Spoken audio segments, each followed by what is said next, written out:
Hi, Paul Satkis, Good News Broadcast. I am speaking to Laura George. Hello, Laura. How are you? Oh, I'm great. Thank you for having me on the air. The founder of the Oracle Institute, theoracleinstitute.org. I have the website up here, an advocate for enlightenment and a vanguard for spiritual evolution. Congratulations, you're doing beautiful things. Thank you. Now you have a book. We're trying. You're trying. You're doing more than trying. You're doing, which is, and you're passionate about this, aren't you? I'm obsessed would be a good word, yeah. I can relate. I understand. I'm crazed about what I'm doing also. The Beatles have preached, love is all you need. We love the Beatles. And love, well, is it love that, is it only love that we need? I'm on that page. I'm okay with that. Do you think it's love is all we need? Well, I think it's an understanding of love that's still eluding us. Yeah, the Oracle Institute is an educational charity, and we are singularly focused on trends in religion and spirituality. And we actually started with the first book in this trilogy. It's called The Truth About the Five Primary Religions. And that book ends by concluding that none of these five religions, Hinduism, Judaism, Buddhism, Christianity, or Islam, are living up to their potential as set forth by their prophets. So this next book, The Love of the Fifth Spiritual Paradigm, sort of picks up where the truth lets off and is a reminder of what the core message of each faith is. But it's much more than that, because we've got a collection of people from all over the world, both Orthodox preachers to New Age spiritualists, all saying the time is now, and it is a call to arms, and it's an urgent type of love that we're professing here. Okay. Well, actually, I'm an interfaith minister. I'm a reverend, and ordained. And so I think what I'd like to do here is, first I'm going to read a little something about your book, okay? It's always better when somebody else reads about your book, right? Your book, The Love, okay, is an international collection of over 70 exquisite essays, articles, and poems exploring the many facets of love, including love of earth, animals, community, family, and of people. Through these moving and insightful writings, we are left to conclude that the only way for the world to unite and live in harmony is to embrace the love that exceeds boundaries, groupings, religion, or dogma. Love is the way. Okay, so with Valentine's Day coming up this week, okay, let's talk about how love has an effect on each of us individually, if that's okay, and then we can maybe see how from our own life, how do we move forwards, and how does that relate to what you've written here? Well, regarding Valentine's Day, there is a chapter on romantic love, which is a critical source of nourishment for those in relationship, and even for those who aren't, who may not even be seeking. That chapter still has a lot of tips on how to seek intimacy and achieve higher plateaus of that sort of love. But as you described, the book is much more. It's really, for those Joseph Campbell fans out there, it's sort of the hero's journey of love. The book starts with some more basic forms, or what we think of as basic, but we're neglecting, like love of earth and love of animals. But then it builds to crescendo with very advanced forms of love, unconditional love, and true love of God. Okay. Well, let's go back to the romantic love, since this is the romantic-minded week. I mean, do we have to be in love with ourselves before we can be in love with anybody else? Actually, we addressed that in another chapter. There is a chapter, Love of Self, and that chapter in particular is meant to hold a mirror up for the reader so they can do some self-introspection and an analysis on where they are with their comfort zone, with who they are as a person, how they're expressing themselves in the world. There's essays on how to help you find your life mission. But circling back yet again to the romance chapter, actually two New York luminaries are in that chapter, Allison and Alex Gray, major artists who just moved out of Manhattan and are starting a community. But their essay in particular speaks of the sacred coupling, which for Valentine's Day is an appropriate theme. Alex Gray I have from Alex and through Claire Diab, who's my yoga instructor and good friends with Alex, a painting of the body. You know, when you study this yoga, it's kind of like mind, body, and spirit, right? And that Alex did, that is just so detailed. he is fantastic. So his article. So in essence, the good news here is, in essence, love of the arts. I can't say this. Libov and Ushabaka in Russian, and I'm come from sort of that area. Well, who is that? What is that?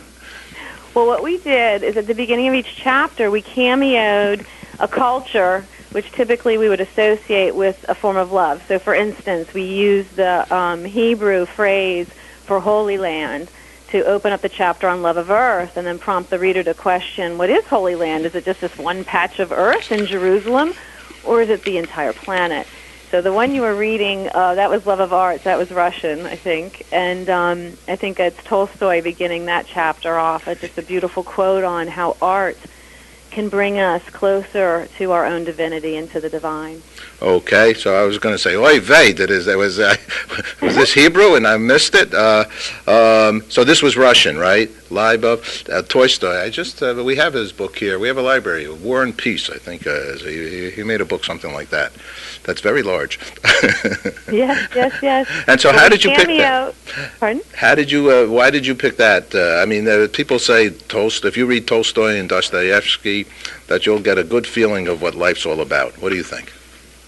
Well, I agree. I mean, we also do a love of learning chapter where we really do encourage people to pursue what we typically think of as standardized learning.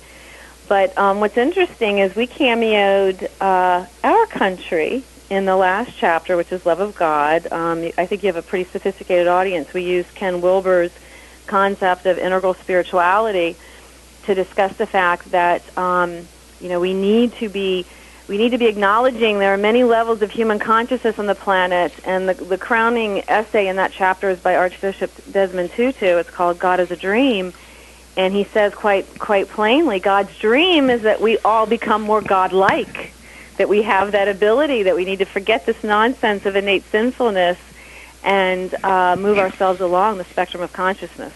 Okay, I love you have Kahil Gibran also in that chapter. Yeah. God and God, and union. Are we? Yoga means union, right? And we are one. Are we all one? Do you start off with? I sort of am on this page, the page that we are all Homo sapiens first. We are all brothers and sisters first, and then all these additional kinds of things are additional kinds of things. What do you think in that regard? Well, I agree. We start the unconditional love chapter with the Lakota term matakiasan, which means we are all one. And we discuss the wisdom of the indigenous cultures a lot in the book, because we do believe we're living in the, quote, prophesied time, not as portrayed in some of the holy books in a horrendous judgment day and destruction scenario, but in the sense that we are on the verge of a paradigm shift. The next paradigm hopefully being one in which we come back into equilibrium and more of us start understanding the matrix of life, the interconnectedness of life, and really get the message that we are all one. Do you think that since those cave kind of lifestyle, the caveman, cavewoman kind of thing, do you think human beings have changed at all? Not that we were there at that moment, possibly, or maybe we were, but do you think anything has changed with a human being? Well, the subtitle of the book, The Love, it's the love of the fifth spiritual paradigm. Which I wanted to ask you, what is that? Yeah, okay. Well, what we wanted to do was help people who don't have the time to read necessarily as much as that we do on staff here, give them a template for understanding the different stages of human consciousness to date. So the first paradigm was we are one, literally, before Big Bang. Even if you're not a religious person, there's this concept that there was this explosion. So Garden of Eden, for those who are religious, is a metaphor for that time when there was perfect unity with the Creator. All right, so then there's this, pachoom, explosion, this separation, and we went into the second paradigm, which would be kind of caveman time, like you were saying. And early man believed in goddess. We had a feminine deity globally. It was a universal belief system from what archaeologists have discovered. And that was the longest-lived paradigm, by the way, a matriarchal paradigm that lasted about 20,000 years. And then we learned that guys had something to do with procreation and babies. And we went into the third paradigm, which was the god and goddess stage. This is all sounding very good to me already. Mm-hmm. This is all good. I like it. Go on. What's fascinating about the third paradigm is, we sort of laugh at them now, or we tell our kids to study Roman and Greek literature about Zeus and Hera, but one religion survived. One of the 5 primary religions survived from that era, and that was Hinduism. So from that paradigm, everything else we just sort of scoff and think, oh, those ancient people, the cute things they believed. And then guess what happened about 2,000 years ago? We entered the fourth paradigm, and God went male. And most of this planet has been worshiping only half of God's energy, the masculine half, and the mystics associate a bunch of traits with that. But that has had huge impact on the planet. So what we're saying is we're on the verge of another paradigm, the fifth. Before you get to the fifth, if you don't mind, what do you mean it went male? Our concept of God went male. God the Father, God the Son in Christianity. Judaism, as much as they tried to unify the belief system, the divergent belief system, created this Old Testament scary guy. And in Islam, even though they too try to think of God in non-personified terms, it's a male culture. It's a male God, and the mystics would say, by worshiping that energy, we're only glorifying creation energy and application, and that's why our technology is run rampant, because we haven't had the feminine side to counterbalance the wisdom, justice, all these things that get personified in the feminine. So So when I say in temple, since I was brought up Jewish and I still pursue the Judaism predominantly, when I say amen and I say our women, is that good? That's very good. That's very good. And when we take it outside of gender, they're really more. We need to go a little mystical with it. They're really more these traits that if we were holistic, mm-hmm. we would have the wisdom to say, okay, why are we spending $25 billion on a B-1 bomber when we could spend that on health care? I mean, that's what's missing, the wisdom to set the priorities straight, because we're just allowing the creative energy to run amok at this point. Okay, well, there's the Meshuggahs, as they say in old Yiddish. So now, did I miss the fifth? What's the fifth? Okay, the fifth is what is being birthed, and that's why it's so ugly, because when paradigm shift of this magnitude, it's utter chaos. Uh-oh. So you've got people who are frightened, and they're reverting to fundamentalism globally, and then you've got brave people who are like, no, this is going to be exciting, and they're researching New Age theosophies and seeing how science is starting to sync up with spirituality, and then there's this chasm in the middle. We're living in a polarized world right now. It's not just religion. It's politics. It's economic systems. It's everything. So what we're witnessing is that uncomfortable moment during the birth, and I am not optimistic that we'll come into equilibrium on the other side of it. Okay, so well, so I'm totally and utterly 1,000,000% optimistic. And a believer in that the world is all good, and that there's just if you take 7 billion people, there's just a few of those that are confused and aren't lovingly hugging and holding and brothers and sisters in the way I see it, in the big picture of things. Even if you said there was 500 million warriors, that still leaves 6.5 billion non-warriors. So we're sort of in the that old thinking, or that thinking, or sort of. That's sort of how I don't know. I sort of see it like that. That there's some, in essence, let's call radical or more, pronounced, devoted to something that might be a way to hurt somebody. But I think they're in the minority. You don't think so? No. Unfortunately, the dark side's winning at the moment. But, well, put it this way, the leaders of the world are not getting it. The people with their fingers on the red buttons aren't quite getting it yet. So but that's I agree with 183. you. Pardon? That's 183 countries, or something like 190, 200 countries, 200 people. But I'm agreeing with you that there are avatars on the planet, there are advanced teachers, there are people like Desmond Tutu and some of the other luminaries in the book. We've got Barbara Handclough in the book, Andrew Cohen, a lot of spiritualists who have come together on this project because they're acknowledging that the ancient religions are stifling us. We have got to get beyond these old belief systems, and by that I don't mean scrap them. What we should be doing is building a spiritual database. We shouldn't be going I like Moses, I like Jesus, I like Buddha, I prefer Muhammad.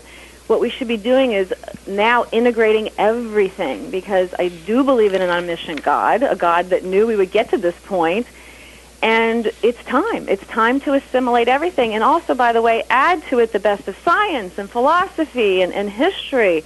I mean, humans are amazing. And we're just living up to our potential yet. So when I went to the seminary, the new seminary, and I learned about the interfaith, to become an interfaith minister. Interfaith, the definition that they said interfaith is acceptance of all religions. That was the understanding and acceptance of, and I know people that are interfaith in many different religions, that's sort of what they think. So do you think we should just accept each other's being and hopefully except for those that I guess might want to hurt you, which we don't want to accept, and we want to try to figure out a way to help them so they don't do that anymore? Well, it's interesting. I'm working on the third book in this trilogy. So the first was the truth, now it's the love, and the third book is the light. And I got a chapter in that book called Hitler versus Gandhi, and deal with the issue of strength in terms of modeling. Okay, so here's Gandhi, who never raised an arm and was able to, make political and spiritual headway.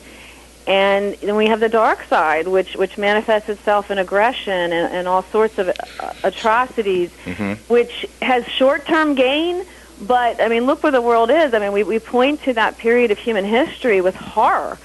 So, no doubt about it. Laura, let's do this, because I know actually you're people, you have more interviews to do, and I'd love to talk to you about this subject. Why don't we end up with Gandhi and Hitler? The Oracle Institute.org. Congratulations. The book is called Love, The Love of the Fifth Spiritual Paradigm. Okay, so we'll talk again, okay? How's that? That sounds great, Paul. Thank you very much. Okay, pleasure and honor to get the opportunity to speak with you. Thanks for sharing good news. Take care, Laura. Okay, bye-bye. Bye-bye.